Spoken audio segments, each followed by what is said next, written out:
For joining us again. We are indeed very honored to welcome Ms. Inge Relph, Executive Director and co-founder of GlobalChoices, to the stage.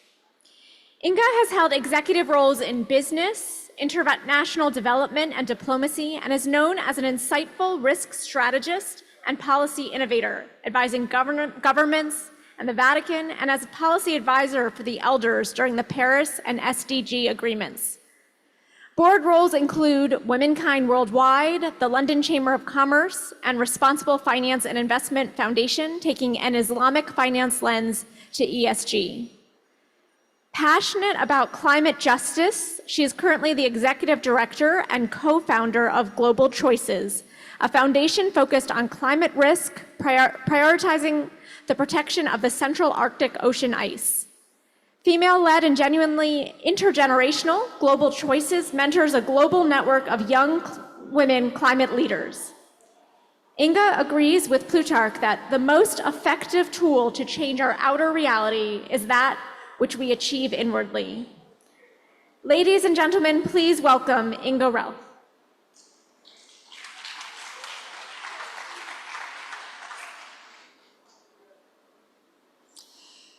Thank you.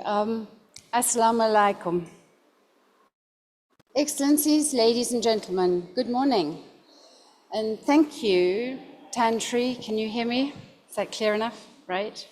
Dr. Jamila, Marie, and the whole Planetary Health team, and also to the Sunway Group for the honor of speaking here, and for your hard work in making this event happen. It takes so much. It's so refreshing to be at a meeting where the focus is about whole systems, because joining the dots is very much the focus of GlobalChoices, our foundation. But even seeing the world through systems eyes, we still need to prioritize those systems.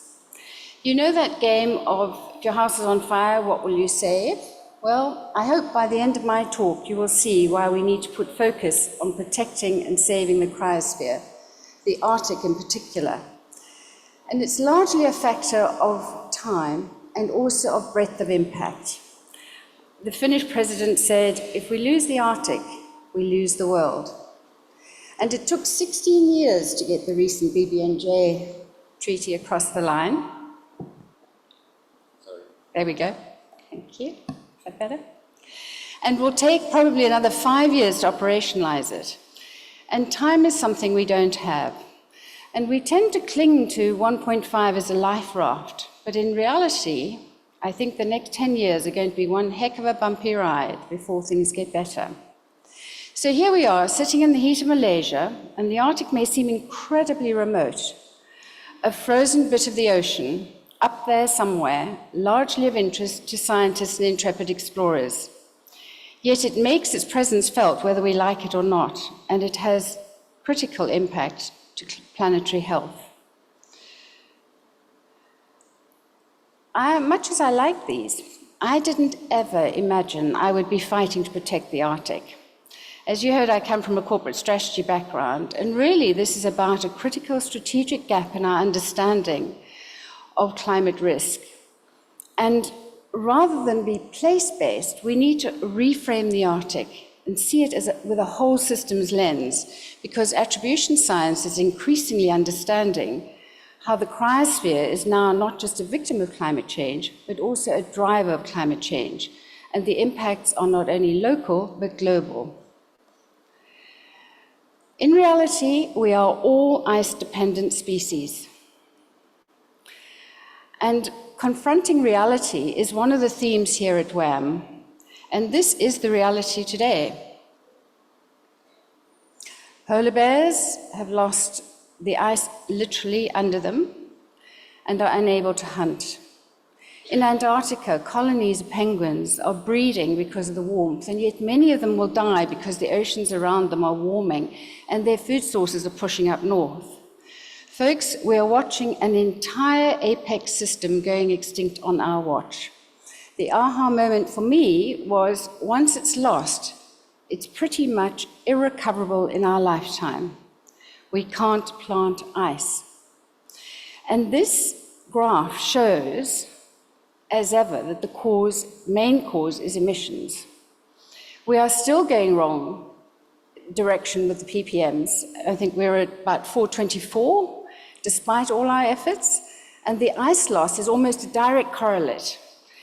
And there is an upside to having this graph, because what seems so intangible, we talk about carbon, this becomes visceral and visible and can be a useful spur to make policymakers understand carbon and emissions and drive reductions. So this is what is happening. We have in the last few decades lost nearly 75% of summer ice and the sea ice, and a third of the winter coverage. It is likely that we will have ice-free summers in the next decade.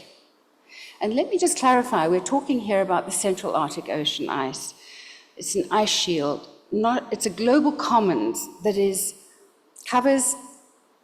comes under the jurisdiction of the law of the sea, UNCLOS, and will be further governed by the BBNJ, the Biodiversity Treaty, or the High Seas Treaty, when it's ratified.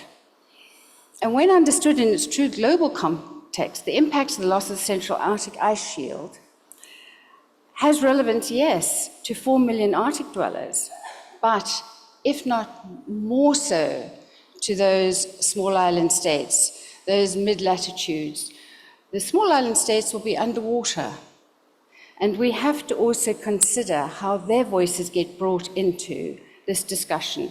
There is a yawning gap on the governance of global commons generally and on global systems, and I'm jolly pleased Professor Gupta is working on this. So why does it matter? Well, who here in this room is not appreciating the cool or the ice in your drinks? The ice is our planetary refrigerator. It reflects the sun's heat. It's the albedo back at, and what is not reflected as the ice is shrinking is now being absorbed by the dark ocean and adding to the heat of the ocean and to acidification. But critically, it's the polar vortex and the polar jet stream, when in a steady state, are key to climate stability. And because of global warming, these are becoming unstable and are leading to some extreme weathers.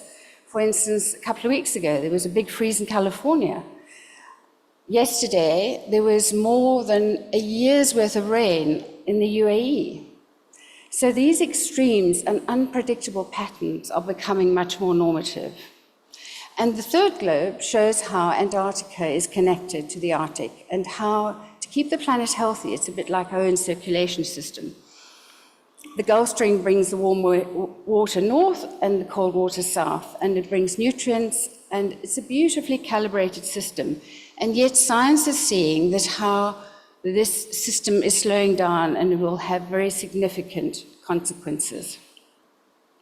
And there are all sorts of alarm bells here in Antarctica. A few weeks ago, there was a spike of 38.5 degrees.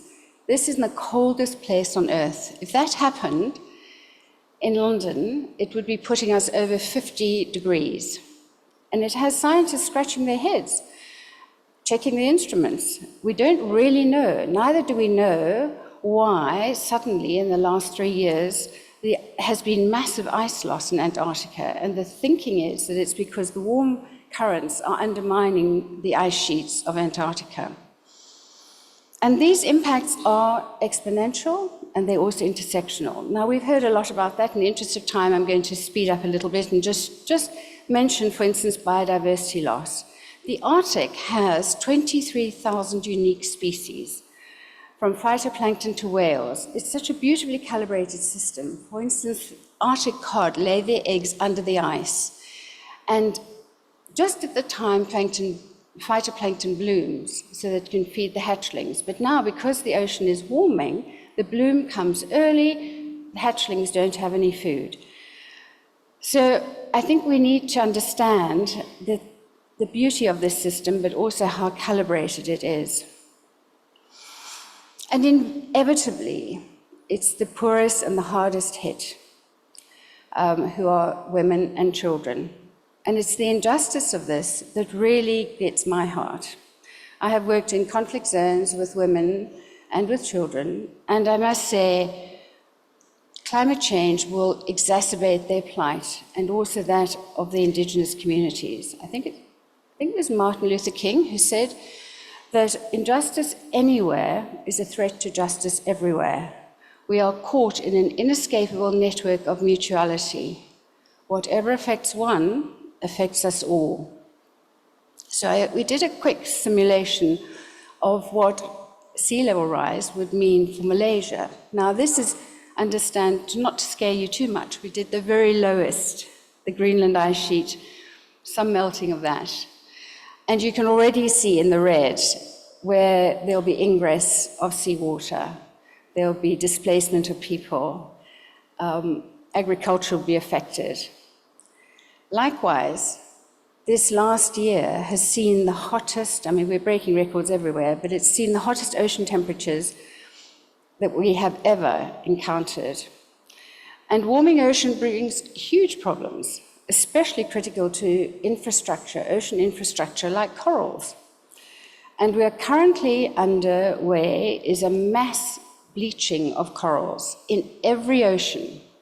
The Great Barrier Reef is expected to be bleached to about 70% and may lose even half of its coral. This has huge impact because it feeds the entire system, the ocean biome, and of course, on tourist revenues. And it's true here in Malaysia as well. And the cost of inaction is staggering and rising. I mean, the World Economic Forum estimates 16 million per hour globally. In the US, it was 92.9 billion. Malaysia, those floods cost 1.5 billion. And insurance is becoming increasingly difficult. So without question, we are treading on thin ice. And given the consequences of the loss of the Arctic, you would think that we could do everything we can to protect it. Not a bit of it. Many corporations and states just can't wait for the ice to melt and to have business as usual. Let's have some oil and gas, let's have some deep sea mining for those rich nodules, and why not a transpolar shipping route? We can ship LNG faster and our sneakers, and let's have mass tourism. Let's see it before it goes. And of course, the ever-present threat of militarization because of the invasion of Russia of Ukraine and nuclear dumping. Okay, so that's enough evidence. What action are we taking? Well, we believe we have to be as entrepreneurial and creative and bold about policy making as we are in business if we are going to make real change. The Antarctic has a treaty, but the Arctic doesn't. So we are pushing for a 10-year moratorium on this exploitation of the Arctic. A precautionary principle pause. There's geoengineering planned and all sorts of things, but let's go low-tech. Let's protect what we can while we can. And give science time to catch up. And it's modeled on a very successful recent treaty of the fisheries.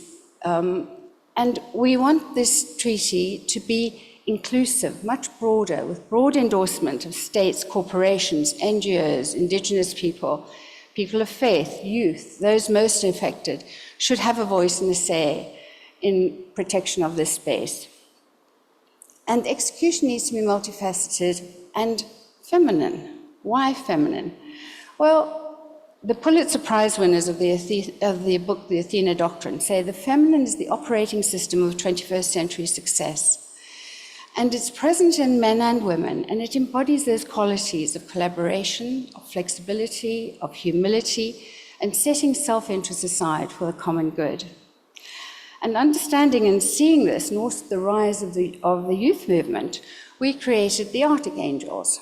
This is a juried network, which is now 70 strong in 37 countries, and they're amazing. They all bring networks of networks, like Fridays for Future, Climate Cardinals, and we invest in them, and this is long-term sustainability. They get trained by world experts in leadership, system science. We empower them to come to places like COP, to UNGA, and as equals on panels.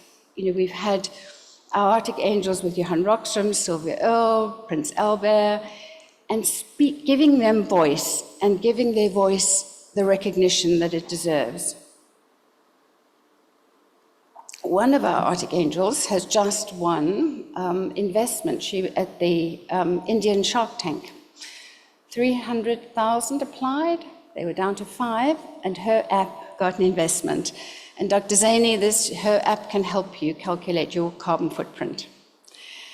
So, an example for a moratorium, we need a legal text. And so, a way of genuine intergenerational working is we have 3 of our Arctic Angels, 2 of them Cambridge graduates, 1 in the US, who've been paired with world experts in the legal field and have drafted a legal text, which is now in the final stages of review. And it'll set a precedent, this text, for inclusion of justice, human rights, and other ways of knowing, recognizing Indigenous wisdom. It is a planetary health model that can be used for the protection of global commons elsewhere. We're also doing some 3D financial modeling, scoping with The Economist, an innovative study on the cost of the loss of the Arctic, but in 3D, social, biodiversity, and economic costs, and the intersectionality of it. And uniquely, we're going to look to bringing an Islamic finance lens to this and see what that dimension will add. Now, we keep hearing we need more science or data. Science is important, but we know it'll only take us so far. Johan just told us, we know now we are totally uncharted waters. Science doesn't prove everything. And let's be brutally honest, we are drowning in data and in knowledge. So perhaps what we really need is Sophia, wisdom, and other ways of knowing if we're going to achieve planetary health. We are in crisis. And Simon Zadek asked me yesterday what would make a good crisis, one that really produces lasting change. Well, here are some thoughts. At GlobalChoices, we unashamedly prioritize elevating consciousness in what we do. And this actually came from the side of a box of eco toilet rolls. And it just caught my eye. I thought, it's absolutely right. We have to understand, we have to be right-sized and reminded, and it reminded me of just how weeny and fragile our little planet is in the great cosmos. We also need to recover awe, the awe of nature, and to have humility and gratitude for what it provides for us. To know our oneness, to know that we are nature, and that we need to remember that there is no other, and there is no aware. And that we are but stewards and custodians. We're here for a relatively short time.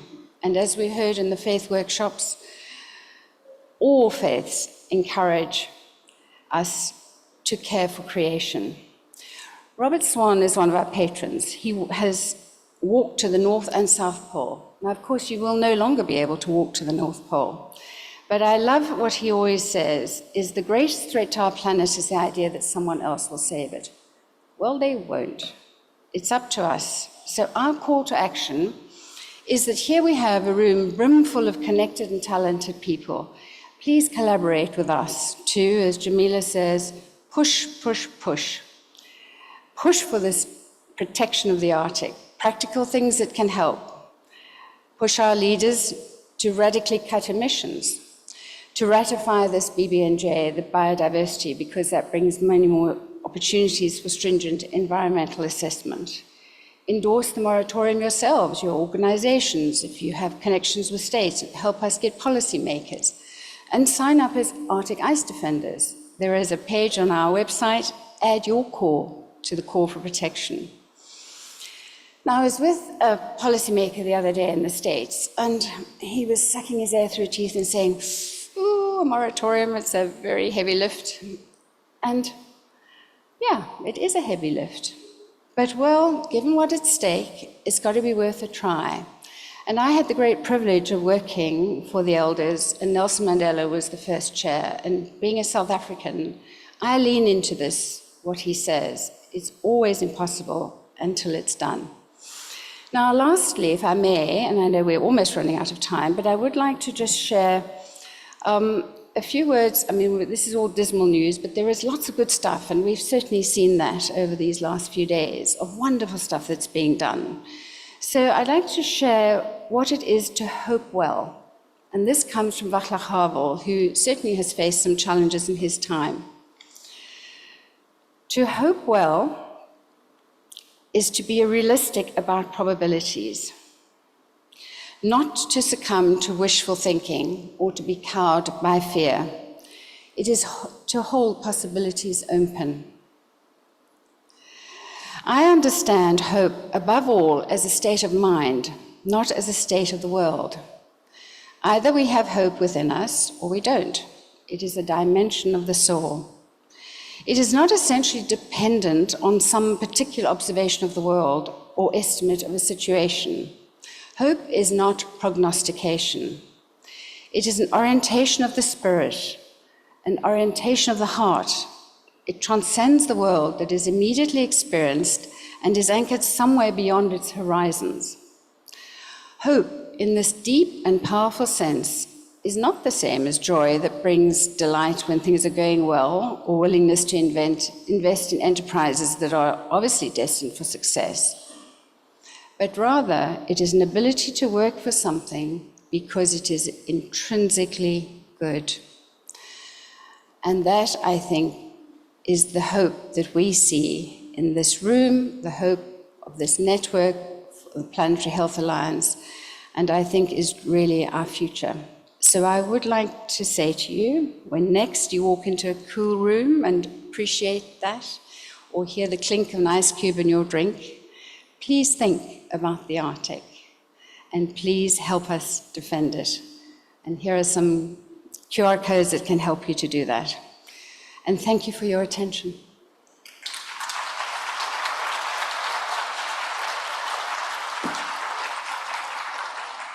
Thank you very much, Inge.